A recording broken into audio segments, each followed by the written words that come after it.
کریم نے قرآن مقدس کے اندر وہ طرز دے دیا، فرمایا لقد جاءکم رسول من انفسکم عزیز علیہ ما عنتم حریص علیکم بالمؤمنین رؤوف رحیم۔ 11واں پارہ اور سورۃ توبہ کی آخری آیت، آخری 2 آیتوں میں پہلی آیت محمد الرسول اللہ کی عظمت میں اور دوسری آخری آیت رب ذوالجلال کی عظمت میں۔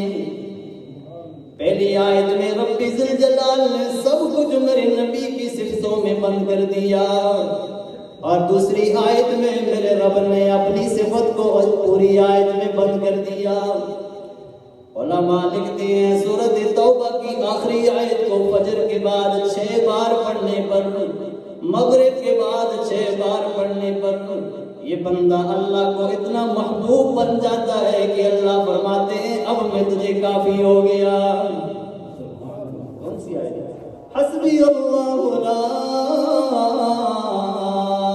الہ الا ہو،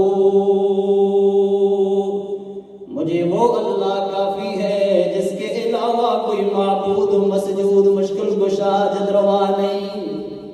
علیہ کی توکلت، میں بندہ ہوں اسی پہ بھروسہ کرتا ہوں، اور وہ بھی کوئی چھوٹا نہیں، وہو رب العرش العظیم، وہ تو عرش عظیم کا رب ہے۔ اس دوسری آیت میں رب ذوالجلال نے اپنی صفتوں کو بند کر دیا۔ اس سے پہلے کی آیت میں اللہ نے اپنے لاڈلے پیارے پیغمبر محمد الرسول اللہ کی خصوصیات بند کر دی۔ فرمایا لقد جاءکم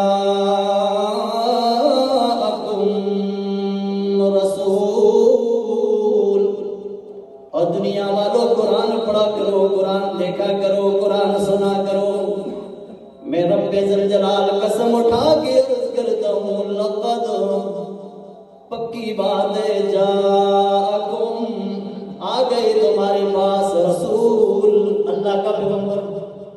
مانتے ہیں اس لیے آمد مانتے ہیں، اس لیے ولادت مانتے ہیں تو قرآن پڑھتے ہیں۔ لقد جاءکم رسول، آ گئے تمہارے پاس وہ رسول۔ اللہ کریم کون سا رسول، کس رسول کی خبر دیتی جا رہے ہو؟ اللہ کریم نے بندے کو سوچ پہ مبتلا کر دیا، اور میرے بندے سوچ، وہ پیغمبر آیا تجھے آج آنے کی خبر ملی، لیکن حضرت ابراہیم علیہ السلام صدیوں پہلے مانگ کے چلے گئے۔ ارے وہ پیغمبر آیا جس پیغمبر کی عرصوں پہلے حضرت عیسیٰ بشارت دے کے چلے گئے۔ ارے وہ پیغمبر آیا جس پیغمبر کی آمد سے پہلے کچھ عرصہ پہلے والدہ نے خواب دیکھا، تعبیر بن کے آ رہے ہیں۔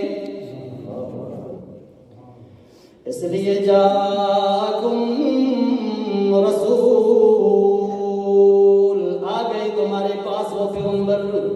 نبی کریم صلی اللہ علیہ وسلم فرمایا کرتے تھے میں 3 چیزوں کا نتیجہ بن کے آیا ہوں۔ نمبر 1 دعوت ابراہیم، میرے جد امجد نے میرے لیے دعائیں کی، مالک کائنات نے قبولیت مجھے بنا دیا۔ میرے عیسیٰ پیغمبر نے، عیسیٰ بھائی نے بشارت دے کے خبر سنائی، اس بشارت کا ذریعہ میں محمد رسول اللہ بن گیا۔ میری والدہ نے خواب دیکھا تھا کہ چاند کے میرے سین میں پہنچایا، غائب ہو گیا۔ میرے اللہ نے میری والدہ کی اس خواب کی تعبیر میں محمد رسول اللہ کو بنا دیا۔ 3 باتیں یاد رکھو گے، حدیث سمجھ آئے گا۔ انا دعوت ابراہیم، بشارت عیسیٰ، رؤیا امی۔ میں اگر دنیا میں آیا ہوں تو یہ امجد ابراہیم علیہ السلام کی دعا کا نتیجہ ہوں، عیسیٰ علیہ السلام کی بشارت ہوں، اپنی والدہ کی خواب کی تعبیر بن کے آیا ہوں۔ اور ابراہیم علیہ السلام وہ مقدس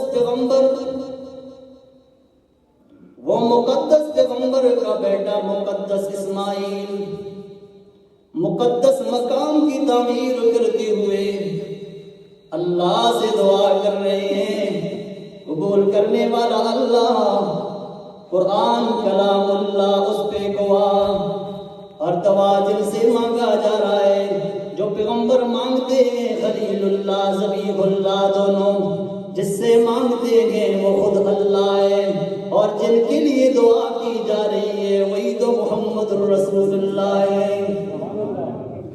مقدس نبیوں نے مقدس مقام پر مقدس پیغمبر کے لیے جو دعا کی، اللہ کریم نے قرآن میں ان 3 آیتوں کو یوں ذکر فرمایا، وَإِذْ يَرْفَعُ إِبْرَاهِيمُ الْقَوَاعِدَ مِنَ الْبَيْتِ وَإِسْمَاعِيلُ، جب ابراہیم اور اسماعیل بیت اللہ کی بنیادیں اٹھا رہے تھے، کتنا اچھا کام کر رہے ہیں، کتنے اچھے موقع پہ لگے ہوئے ہیں، باپ بیٹے دونوں کا جان مال و وقت اللہ کے گھر پہ لگ رہا ہے، اور دعا کرتے ہیں ربنا تقبل منا انک انت السمیع العلیم۔ اے ربا، میں ابراہیم بھی اور میرا بیٹا اسماعیل بھی تیرے گھر بنانے میں لگیں گے، اس جگہ سے بڑی عظیم جگہ کوئی نہیں۔ اتنی عظیم جگہ پہ وسیلہ دیکھیں، اللہ کا نظام ہے۔ اللہ نے الحمدللہ ہمیں جو کچھ بھی دیا وہ عالمی چیز کی۔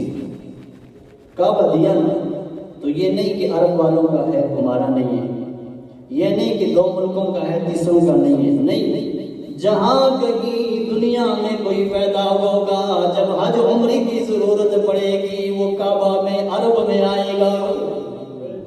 عالمی نعمت، جس نے بھی حج کرنا ہے اور جس پہ فرض ہے، اس فریضے کو پورا کرنے کے لیے جس کونے میں، جس ملک میں، جس جگہ پہ ہے، جس خاندان والا ہے، جس موقع پر بھی ہے وہاں سے چلے گا اور عرب کی سرزمین مکہ میں پہنچ کے کعبہ کو دیکھے گا اور حج عمرہ کرے گا۔ تو اس لیے یہ عالمی کعبہ، یہ عالمی نعمت اللہ نے ہمیں ساری دنیا والوں کے ہر بندے نے یہاں ہی آنا، اور ہر بندے کی ہدایت کا ذریعہ جو قرآن اللہ نے ہمیں دیا، یہ اتنی عالمی نعمت ہے۔ افریقہ میں کوئی پیدا ہوگا تو ہدایت کا ذریعہ قرآن ہے، امریکہ میں کوئی پیدا ہوگا ہدایت کا ذریعہ قرآن ہے، مکہ میں کوئی پیدا ہوگا ہدایت کا ذریعہ قرآن ہے۔ جہاں بھی اس کی صبح ہوئی وہ پیدا ہوا، سب کی ہدایت کا ذریعہ کیا ہے بولو؟ عالمی نعمت۔ یہ نہیں کہ دنیا ترقی یافتہ بن چکی ہے تو جہاں جہاں بھی کوئی ہدایت پکڑے کسی کتاب سے پکڑے، نہ۔ کعبہ کے بارے میں فرمایا وَضِيَ لِلنَّاسِ، سارے لوگوں کے لیے میں اللہ نے اتنی بڑی نعمت بنائی۔ قرآن کے لیے فرمایا هُدًى لِلنَّاسِ، سارے لوگوں کے لیے ہدایت کی چیز میں اللہ نے بنایا۔ اور محمد الرسول اللہ صلی اللہ علیہ وسلم کی امتیوں، قرآن نے کہا اخرجت للناس، عالمی کعبے کو مانو گے، عالمی کتاب کو مانو گے، عالمی پیغمبر کو مانو گے، اخرجت للناس، تمہیں بھی عالمی دین دیا جائے گا۔ نصیب لوگوں کو جو کلمہ اللہ نے آپ کو دیا نا، اشہد ان لا الہ الا اللہ وحدہ لا شریک لہ واشہد ان محمدا عبدہ ورسولہ، یہ جو کلمہ دیا 2 شہادتیں ہیں، اللہ کی اور اللہ کی نبی کی۔ اتنا عظیم کلمہ ہے کہ یہ پڑھنے والا یوں سمجھو عالمی کام کر رہا ہے، جی جنتی بنا رہا ہے، کام بھی عالمی، اخرجت للناس، کعبہ بھی عالمی، وضع للناس، قرآن بھی عالمی ہدی للناس۔ اور جس نبی کا تذکرہ کر رہا ہوں اس نبی کے لیے ابراہیم علیہ السلام دعائیں کر رہے ہیں۔ قرآن کہتا ہے ما ارسلناک الا